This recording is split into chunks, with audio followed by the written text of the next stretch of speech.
Alors, quelques exercices sur la soustraction de nombres relatifs.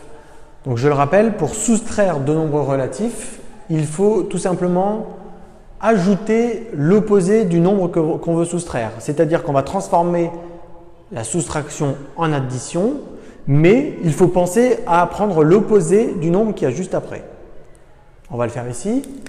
Moins 8 moins moins 7. Donc, on a bien un premier nombre relatif ici, moins 8. Moins, c'est la soustraction. Et moins 7, c'est le deuxième nombre relatif. Donc, on va faire moins 8 moins moins 7. Donc, les soustractions, je viens de le dire, il faut les transformer en addition. Donc, on va faire ça tout de suite. Donc, le moins 8, on n'y touche pas pour l'instant. On va transformer la soustraction en addition. Attention, pour faire ceci, vous devez absolument prendre l'opposé du nombre qu'il y a juste après.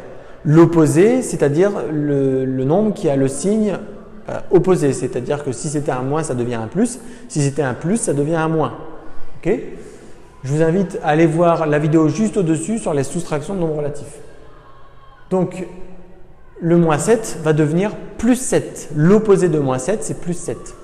Donc, on transforme la soustraction en addition, ça c'est fait. Et ensuite, on prend l'opposé du nombre qui est juste après. L'opposé de moins 7, c'est plus 7. Plus 7. J'écris des bêtises. Une fois que ceci est fait, on se retrouve avec une addition. Et les additions, on sait les faire.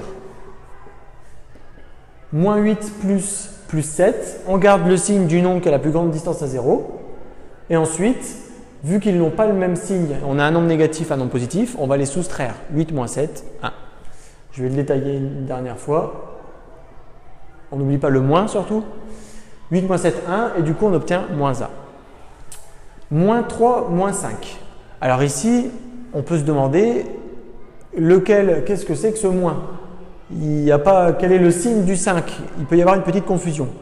Retenez bien que lorsque vous ne voyez pas le signe, c'est que c'est un plus. On n'écrit pas toujours le plus, on n'écrit pas toujours plus 6, des fois on écrit juste 6.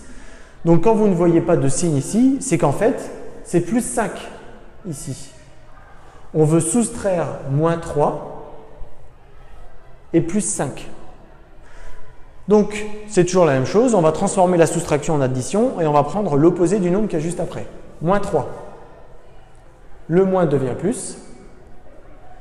Attention, on prend l'opposé de plus 5. L'opposé de plus 5, c'est moins 5. Et on se retrouve ici avec une addition de nombres relatifs. Et ça, on sait le faire. On garde le signe du nombre qui a la plus grande distance à 0, c'est moins 5. Donc, on garde le moins. Les deux nombres ont le même signe. Ils sont tous les deux négatifs. Donc, on va les additionner. 5 et 3, 8. Le résultat ici est moins 8. Pour le dernier, 11 moins 13. Même principe. Si ça vous dérange de voir ce genre de choses, vous pouvez ajouter les signes si ça vous aide. 11, c'est plus 11.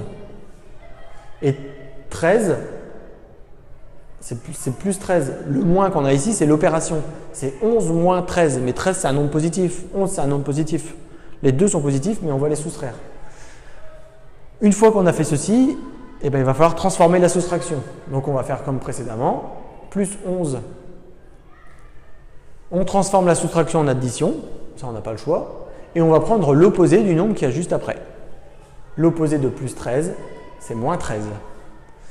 Une fois que ceci est fait, on n'a plus qu'à faire ce calcul. On garde le signe du nombre qui a la plus grande distance à 0. C'est moins 13 qui a la plus grande distance à 0 par rapport à 11. C'est 13 qui a la plus grande distance à 0 par rapport à 11. Donc, on garde le moins. Et ensuite, vu qu'ils n'ont pas le même signe, on va les soustraire. 13 moins 11, ça fait 2. Le résultat ici est moins 2.